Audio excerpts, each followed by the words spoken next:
China es el tercer país más grande del mundo con 9.600 millones de kilómetros cuadrados, solo detrás de Rusia y Canadá. Cuenta con una población de 1.400 millones de personas, lo que significa que 1 de cada 5 personas en el mundo son chinos. Los principales recursos naturales del país son el carbón, hierro, petróleo, gas, mercurio y más. También cuenta con desiertos, montañas, bosques y ríos muy extensos. Por ejemplo, el río Yangtze es el tercer río más largo del mundo después del Nilo y el Amazonas. A pesar de todos los beneficios geográficos que tiene China, más de la mitad de todo el territorio chino está vacío. Si trazas una línea diagonal imaginaria entre la congelada ciudad de Heihe en el norte y la tropical zona de Tengchong en el sur, te vas a dar cuenta que el 94% de los 1.400 millones de chinos están viviendo en el este de la línea. Esta diferencia es aún más notoria en un mapa nocturno, donde se aprecia que claramente casi nadie vive en el oeste. Y en este otro mapa, sobre la red ferroviaria nacional, se puede ver cómo apenas un par de vías se dirigen hacia el oeste. Si bien esta cuestión puede parecer un problema poblacional reciente, hace aproximadamente un siglo atrás, un geógrafo llamado Hu Huangyong dibujó este mapa con esta línea atravesada. Este hombre descubrió que el 96% de la población vivía en el este de su línea, mientras que solo el 4% vivía en el oeste. En ese momento, la población de China era solo un tercio de lo que es ahora, es decir, vivían cerca de 500 millones de personas. Además, el mapa de aquel geógrafo era mucho más grande de lo que es ahora, ya que Mongolia formaba parte de China. Los chinos han presenciado numerosos hitos históricos como la invasión japonesa, el comunismo o el milagro económico que hizo que el PBI per cápita del país se multiplicara 17 veces en apenas 4 décadas. Pero a pesar de atravesar todos estos cambios y de ser la segunda economía del mundo, el desequilibrio poblacional entre el este y el oeste se ha mantenido prácticamente igual durante siglos y nunca nadie ha logrado resolver este problema. Entonces, ¿por qué es tan difícil lograr que la población china se vaya a vivir al oeste? La razón principal de esto es debido a su geografía. En el este de China se encuentra prácticamente toda la infraestructura y desarrollo industrial del país, como escuelas, hospitales, carreteras, hogares y negocios. El este chino se caracteriza por ser húmedo y llano. Son muy frecuentes las lluvias, favoreciendo la agricultura y la ganadería. La densidad poblacional del lado este es muy parecida al de Japón. El oeste de China se divide en 3 regiones principales: el desierto de Gobi, el desierto de Taklamakan y las mesetas tibetanas. En esta región se encuentran literalmente los lugares más inhóspitos del planeta, y la densidad poblacional del oeste es similar al de Argentina. Muchos investigadores coinciden que es más habitable vivir en el desierto del Sahara que en el oeste chino.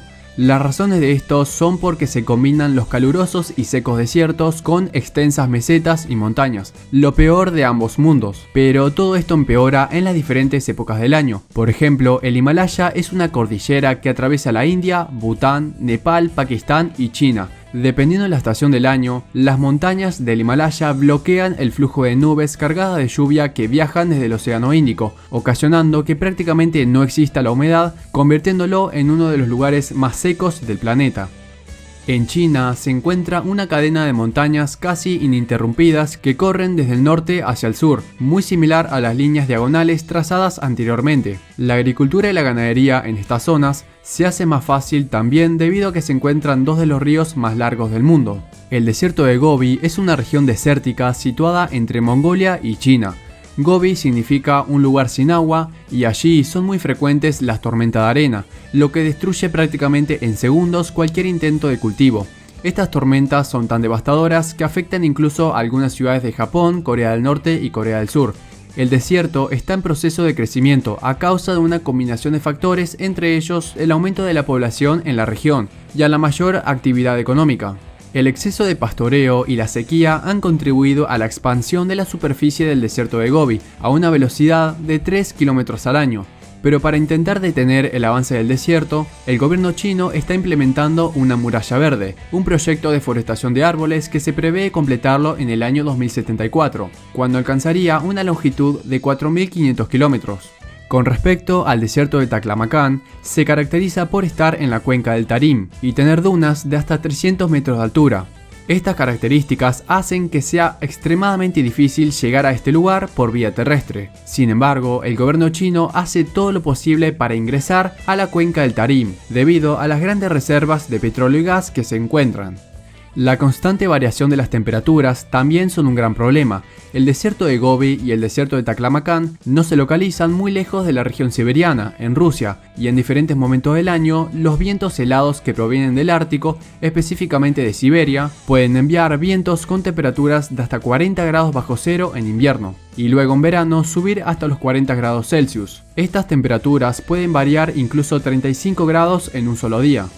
El Tíbet es una región autónoma de China con su propia capital y con una población menor a los 4 millones de habitantes. Se caracteriza por tener altas mesetas, glaciares y ser la sede principal de los tibetanos. Este territorio está en los ojos del gobierno chino debido a sus recursos naturales como el litio y el uranio, pero también por sus enormes reservas de agua dulce. Muchos analistas coinciden que el gobierno quiere tener influencia en el territorio tibetano para controlar los ríos y glaciares de agua dulce, y de esta forma explotar los recursos y asegurar la hidratación de sus 1.400 millones de habitantes. Se estima que se encuentra la tercera mayor reserva de agua dulce del mundo, después de la Antártida y Groenlandia. Además, muchos ríos comienzan en esta región y terminan en países como la India, Bangladesh, Tailandia o Pakistán, lo que le daría aún más poder al gobierno chino para provocarle posibles desabastecimientos a los demás países. El corredor del Hexi es un corredor histórico de China que se extiende aproximadamente 1000 kilómetros y está ubicada entre el sur del desierto de Gobi y en el norte de las mesetas tibetanas. Este corredor fue la ruta comercial y militar más importante del noreste chino, ya que conectaba el este de China con Asia Central. Gansu, una provincia china y donde está el corredor del Hexi, es una de las áreas más pobres del país. Los terremotos, las sequías y las hambrunas han arrasado económicamente con los habitantes de este lugar.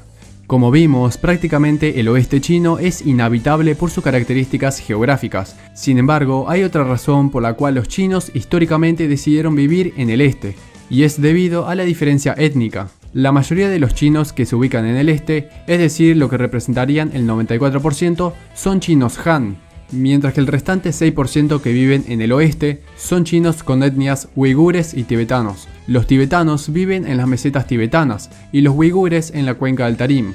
El PBI per cápita es 15% menor en el oeste del país que en el lado civilizado este de los chinos Han. A principios de este año, en 2022, se filtraron una serie de documentos que ahora se conocen como los archivos policiales de Xinjiang. Estos documentos revelaron que China ha tomado medidas represivas contra los uigures, instalando campos de reeducación y detención. El Comité de la ONU cree que el número de afectados puede ser hasta 1 millón de personas. En resumen, las razones del por qué la mayoría de los chinos viven en el este son por cuestiones culturales y geográficas. Vivir en mesetas con desiertos secos e inexistentes lluvias no es para nada agradable en un estilo de vida. El gobierno de China por ahora no está interesado en construir infraestructuras o promover el desarrollo de ciudades en lugares donde absolutamente nadie viviría. Lo único positivo de esta pésima geografía son sus recursos naturales, como el agua dulce en las mesetas tibetanas, minerales en las montañas del Himalaya o el gas y petróleo en los desiertos de Gobi y Taklamakan.